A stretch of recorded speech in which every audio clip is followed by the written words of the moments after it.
Muchas gracias a Incuna por realizar este evento y desde el Departamento de Urbanística y Ordenación del Territorio de la Universidad de Sevilla y en colaboración con la profesora Nieves Martínez Roldán, pues presentamos este trabajo que tiene que ver con la incidencia de la red ferroviaria en la estructura urbano-territorial del Valle de Guadalquivir entre las ciudades de Sevilla y Córdoba a través de sistemas de información geográfica, centrándonos principalmente en los poblados de colonización existentes y en los poblados ferroviarios, en el ámbito temporal del siglo XIX al siglo XXI. El ámbito en el que trabajamos es el espacio entre Sevilla y Córdoba, a lo largo del Valle del Guadalquivir. Es un espacio en el que existen dos comarcas, que es la comarca de la Vega en la provincia de Sevilla y la comarca del Valle Medio del Guadalquivir en la provincia de Córdoba, en cuyo interior durante el siglo XX se delimitaron dos zonas regables, la zona regable del Viar, en Sevilla, y la zona regable del Benbézar, entre las provincias de Sevilla y Córdoba.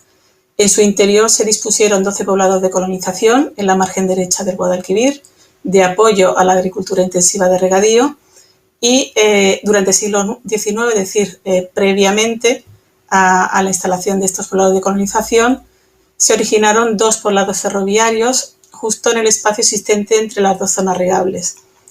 Este espacio ferroviario lo conforman dos núcleos que son el núcleo de Los Rosales en la margen izquierda del Guadalquivir, que tiene como origen el trazado de la red ferroviaria de Sevilla-Córdoba, y Villanueva del Río y Minas en la margen derecha del Guadalquivir, al norte del anterior, que tiene como origen los yacimientos mineros en las primeras estribaciones de Sierra Morena.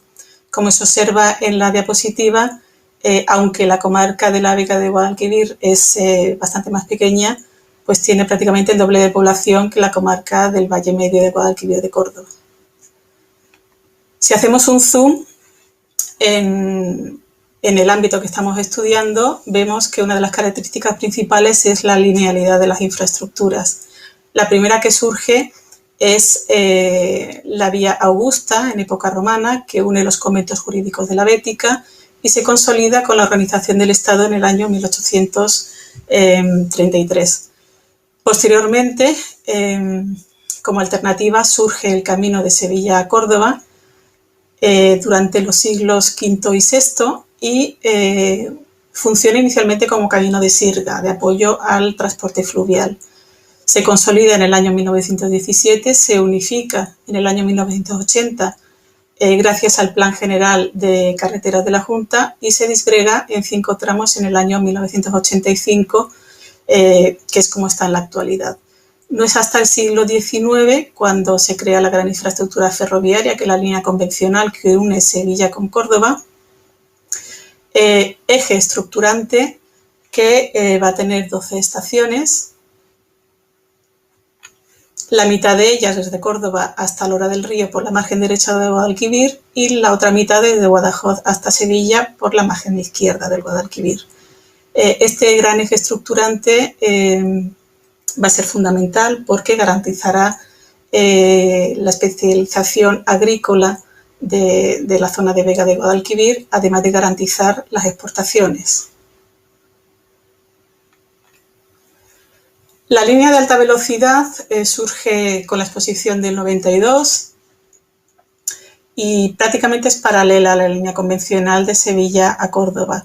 Como se observa en la imagen, atraviesa longitudinalmente la zona regable del Benbézar, intersecciona con la línea ferroviaria de Los Rosales a Mérida y pasa tangencialmente por la zona regable del Viar.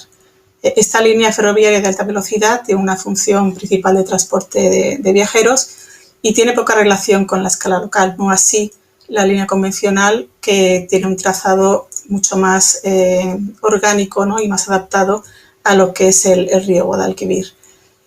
Actualmente, esta vía convencional, que es la primera que surge, sirve tanto para el tren regionales convencionales como la línea 66 que va de Sevilla a Córdoba o la línea 74 que es la perpendicular que va de Sevilla a Mérida, como a trenes regionales de alta velocidad. Es decir, está la línea Band 84 de Sevilla a Málaga que pasa por Córdoba y la más actual línea Abando 85, que va de Sevilla a Granada, pasando también por Córdoba. Importantes son también las redes de cercanía, sobre todo las de la aglomeración urbana de Sevilla, donde destaca la línea C1, que une Lora del Río con Sevilla, y la línea C3, que une Cazalla de la Sierra con Sevilla. En el caso de la aglomeración urbana de Córdoba, pues únicamente se dispone del Metrotren, que conecta con Villarrubia de Córdoba a 12 kilómetros de la capital.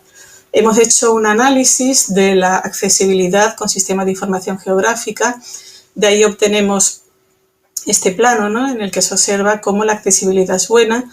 Todos los poblados de colonización, además de los poblados ferroviarios, están dentro de la isocrona de los 10 minutos. Es evidente, ¿no?, en el caso de la zona reglable del Benbeza y la zona de los poblados ferroviarios, fundamentalmente por su cercanía, ¿no?, a estas instalaciones. En el caso de la zona reglable del Viar, las instalaciones ferroviarias son tangentes, están al otro lado del río Guadalquivir, pero sin embargo, al estar cerca de la aglomeración urbana de Sevilla, dispone de infraestructuras para que pues esa distancia que hay no sea un problema, ¿no?, y la accesibilidad sea buena. Haciendo un estudio ya más en concreto de lo que es la zona regable del Viar, observamos cómo los poblados de colonización, que son los que están representados en rojo, se disponen en la zona, en la cota más baja, en la cota de Vega, en cotas inferiores a 49 metros, equidistantes entre sí, es decir, la distancia entre ellos es de aproximadamente 2 kilómetros y medio, que es la distancia que se denomina módulo carro, y además están situados entre el canal del Viar, la carretera de Sevilla a Córdoba, el río Guadalquivir, y rodeados por los núcleos cabecera, que son las capitales de los términos municipales. Estos poblados de colonización de concepción unitaria, como se observa en la diapositiva, pues se planifican en los primeros años de la década de los 50. Son 4: Torre de la Reina, que pertenece al término municipal de Guillena, y los otros 3, que son San Ignacio del Viar, Esquivel y El Viar, que pertenecen al término municipal de Alcalá del Río.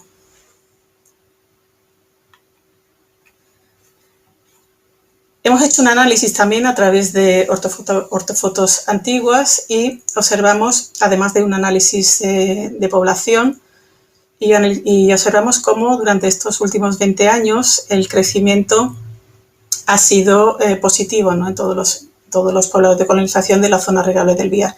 Destaca el crecimiento de Torre de la Reina, con un 73% de crecimiento poblacional, y en el margen inferior está Esquivel con un 9,1%. Independientemente de que se constate, ¿no?, este crecimiento de los diferentes poblados de colonización, sí es verdad que los diferentes planes generales que se han redactado califican suelo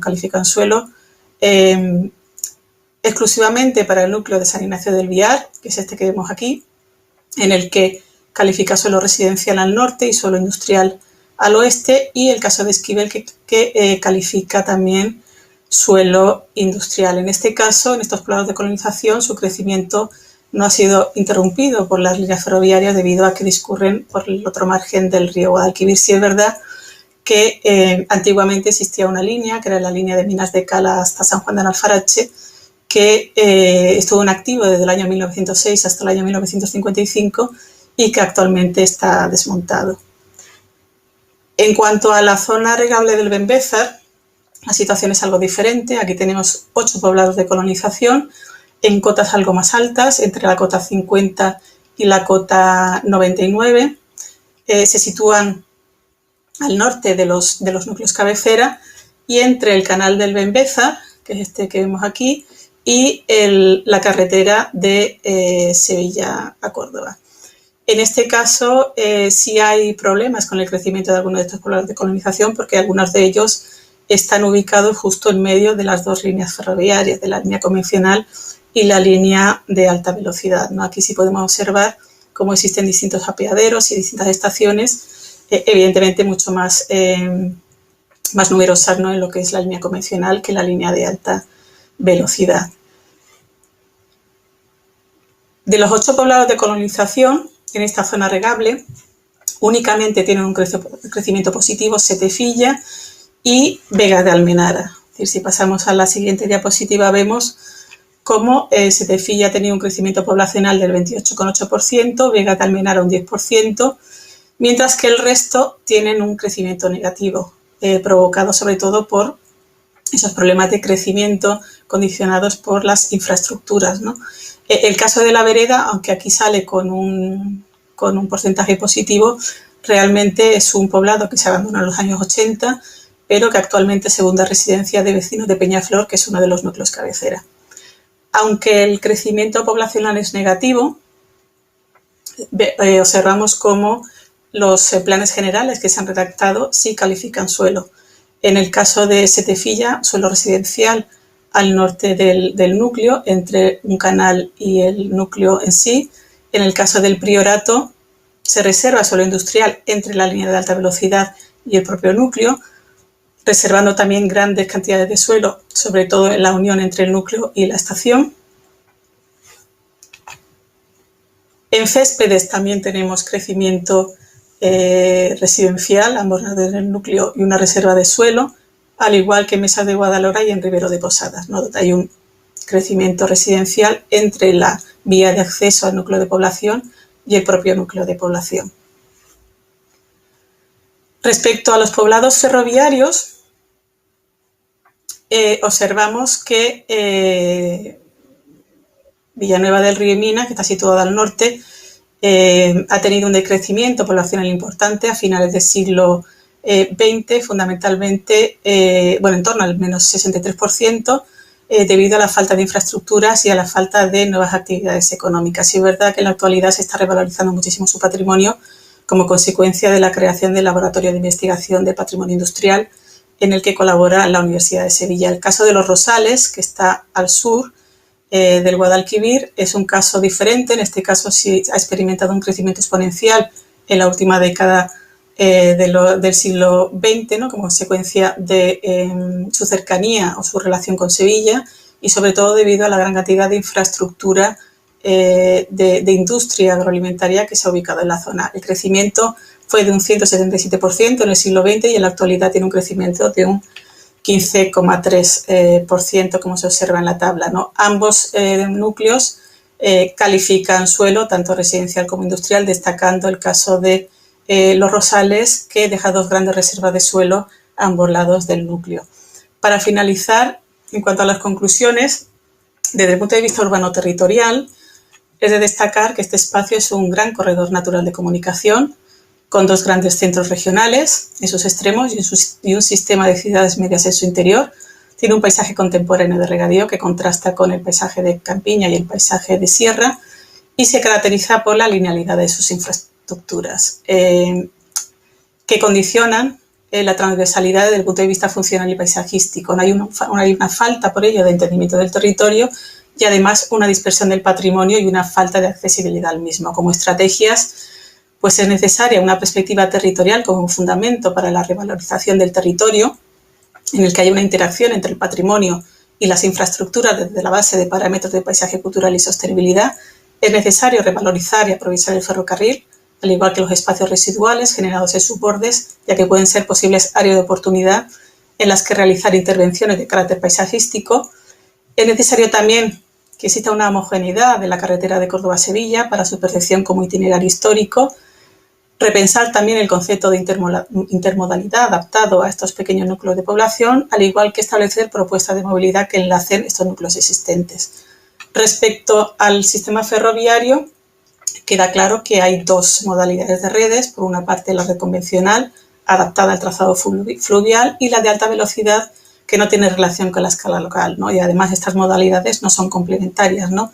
Con lo cual se está provocando un abandono del ferrocarril, salvo de las cercanías ferroviarias, que sí tienen cierto auge, ¿no? En cuanto a las estrategias, es necesaria una concepción unitaria del sistema de redes, fomentando la complementariedad, revalorizar el patrimonio ferroviario más allá de una concepción museística y, sobre todo, dotar de sentido funcional, ambiental y paisajístico, no solamente a las instalaciones, sino también a aquellos espacios públicos que existen entre los núcleos y las instalaciones ferroviarias. Y, por último, respecto al sistema de asentamientos. Todos estos núcleos son conjuntos de importante interés patrimonial, cultural y paisajístico. El 50%, como hemos visto, de los asentamientos posee una tendencia regresiva debido, pues, entre otras causas, a los límites impuestos por las infraestructuras, y hay un déficit en los estándares de equipamiento, servicios e infraestructuras básicas. Es necesario promocionar y valorar el patrimonio natural y cultural, integrando el tejido urbano en el entorno ferroviario, facilitando la permeabilidad entre ambos tejidos. Muchas gracias por su atención y aquí finalizo la presentación.